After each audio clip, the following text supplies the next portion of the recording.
Hello and नमस्ते and आप सभी का स्वागत है एक और नई वीडियो में। हमारे माइंड में एक क्वेश्चन है कि यार हम ना किसी भी कंट्री में जाते हैं, स्पेशली अगर मैं कनाडा के रिगार्डिंग बात करूँगा, चाहे वो ऑस्ट्रेलिया, यूके, कनाडा, जर्मनी हो।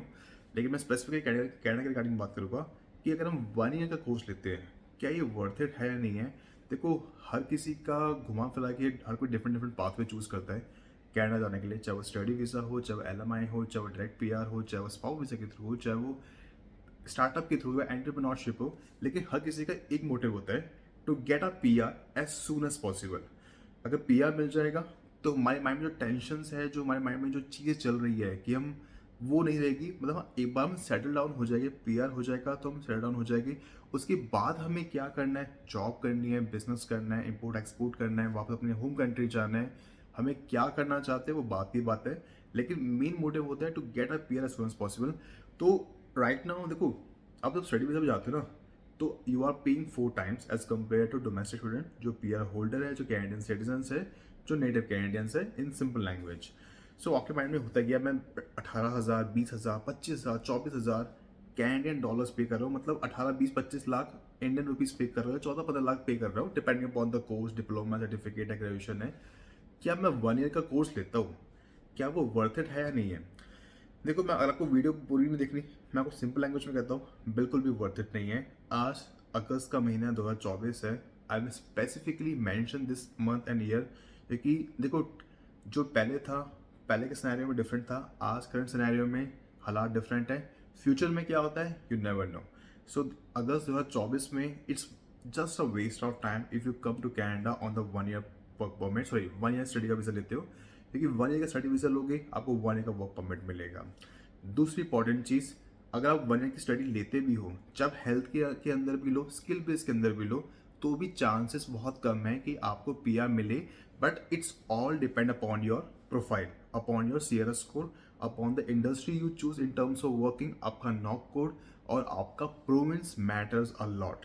क्योंकि देखो, कनाडा में 3 तरीके से PR मिलता है। मैं आपको सिंपल लैंग्वेज समझाता हूँ।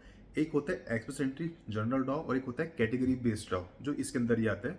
फॉर एग्जाम्पल, कैटेगरी बेस्ड डॉ में हेल्थ केयर का अलग होता है, स्किल बेस्ड का अलग होता है, कंस्ट्रक्शन का अलग होता है, साइंटिस्ट लैब टेक्नीशियन का अलग होता है, फ्रेंच लैंग्वेज का जो हम फ्रैंकोफोन कहते हैं उसका अलग होता है। ये आ गया express entry category based job, this is the one path.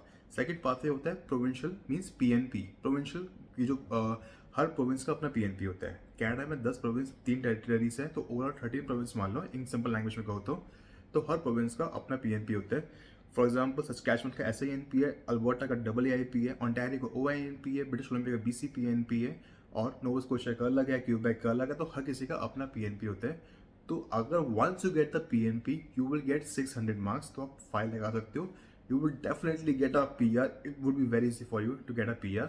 अगर आपको एक बार PNP या IDA मिल जाता है तो मीन्स इन्विटेशन टू अप्लाई आपको मिल जाता है। तो ये हो गया सेकंड बात। तीसरा बात होता है जो रूरल कम्युनिटीज़ होती है, जैसे अल्बर्टा का रूरल कम्युनिटीज़ हो गया, RNIP हो गया, rural northern immigration pilot programme.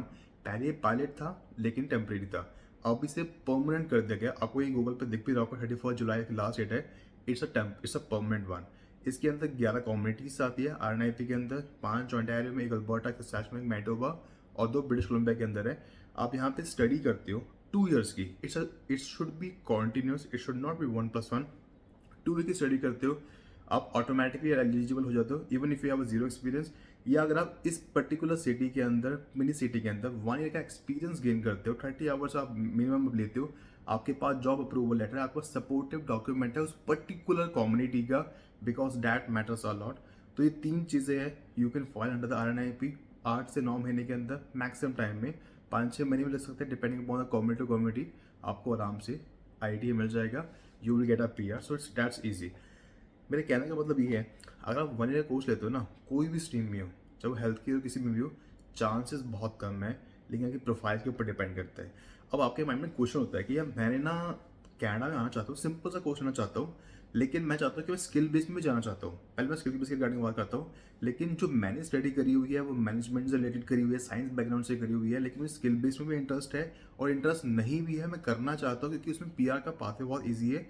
या पर्सनल सपोर्ट वर्कर हो गया, नैनी का वर्क हो गया, केयर गिवर का हो गया।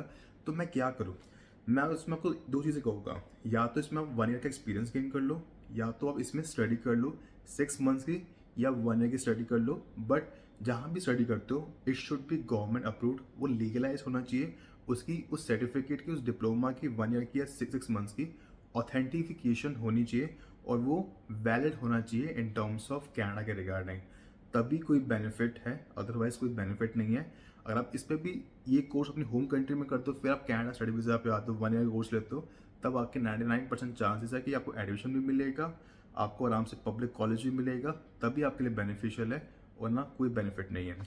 तो ये हो गई सिंपल सी लैंग्वेज में, आपको मैं समझा दिया। It's not worth it to get enrol in the 1 year course. अगर लेते भी हो तो 1+1 लो, अगर आप कोई स्किल बेस्ड कोर्स भी लेते हो, जस्ट कि आपकी श्योरिटी हो जाए कि आपको 3 ईयर्स का वर्क परमिट मिले। माइट भी अगर आपको वर्क परमिट नहीं, मतलब आपका 1 ईयर कोर्स लेते हो और 1 ईयर का वर्क परमिट मिलता है, तो आपके पास चांसेस कम होते हैं, क्योंकि उसके बाद आपको पीआर मिले या ना मिले। 2 ईयर्स के लोगे तो आपके पास ऑप्शन ज़्यादा है, आप ज़्यादा टाइम तक आप स्टे कर सकते हो, क्योंकि 1 ईयर के वर्क परमिट में आपको 1 ईयर का open work permit, sorry 1 year की स्टडी में आपको 1 ईयर का ओपन वर्क परमिट मिलेगा, एंड ओपन वर्क परमिट के बाद you have to go back to your home country, या आपके पास एक ऑप्शन बचता है, वो बचता है ओपन ब्रिज वर्क परमिट। अब open bridge work permit apply करोगे तो वो आपको सिर्फ 2, 3 या 4 महीने का ही मिलेगा, इससे ज़्यादा नहीं मिलेगा। वो भी आप तब भी अप्लाई कर सकते हो जब आप आईआरसीसी को बताओ कि भाई मैंने ना अपनी फाइल लगा के पीआर के लिए, चाहे वो पीएनपी के अंदर हो, चाहे वो एक्सप्रेस एंट्री के अंदर हो, तो मुझे आप ओपन वर्क परमिट दे दो, and it's all depend upon the IRCC कि वो आपको देते हैं या नहीं देते। देंगे तो इट्स गुड फॉर यू, नहीं देंगे आप कुछ नहीं कर सकते हो। So and remember one thing, आपको जो ओपन वर्क परमिट मिलता है ना, वो हमेशा एक बार मिलता है लाइफ में। तो that's why I just give you like एक एज अ ब्रदर की वजह से कहना चाहूँगा कि आप हमेशा 2 ईयर का कोर्स करो, लेकिन सही प्रोग्राम्स को चूज़ करो। देखो, आप किसी भी इमिग्रेशन कंसल्टेंट के पास जाओगे, एजेंट के पास जाओगे, वो आपसे पैसे नहीं भी लेंगे, क्योंकि उनको कॉलेज यूनिवर्सिटी से फीस मिलती है, कमीशन मिलता है। आपको हमेशा अपना बेनिफिट देखना है कि मुझे पीआर कहाँ मिलेगा, मेरे लिए कौन सा पीआर का पाथवे ईजी है, मेरे लिए कौन सा कोर्स बेटर है, और कौन से कोर्स की, मतलब अब कौन सा कोर्स इन डिमांड में है जो मुझे आके जॉब्स में भी हेल्प करेगा। एंड मैं आपको इसमें एक चीज़ और कहूँगा, अगर आपकी प्रोफाइल अच्छी है, there is no need you have to come to Canada on study visa. आप डायरेक्ट पीआर जा सकते हो, बॉर्डर अटैक में जा सकते हो, और डबल आरएस के अंदर जा सकते हो, आप एलएमआई में भी जा सकते हो, आप एआईपी के अंदर भी जा सकते हो, और आप टेक्निकल पाथवे में हो तो बीसीपीएनपी में आप टेक्नो में चले जाओ। बहुत सारी ऑप्शंस है पीआर के regarding, this would be more than 64+ options in terms of getting into the PR pathway.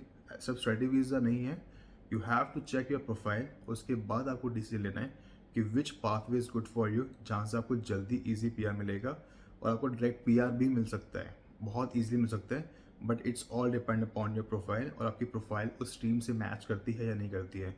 If you need any help regarding anything, you can DM me on Instagram, and if you want to follow, you can DM me on, or you can follow me on Instagram also। आप channel को support भी कर सकते हो through like and sharing, and through subscribing also. So आपके mind में कुछ भी क्वेश्चंस होते हैं, you can comment in the comment section. तब तक के goodbye and have a great day.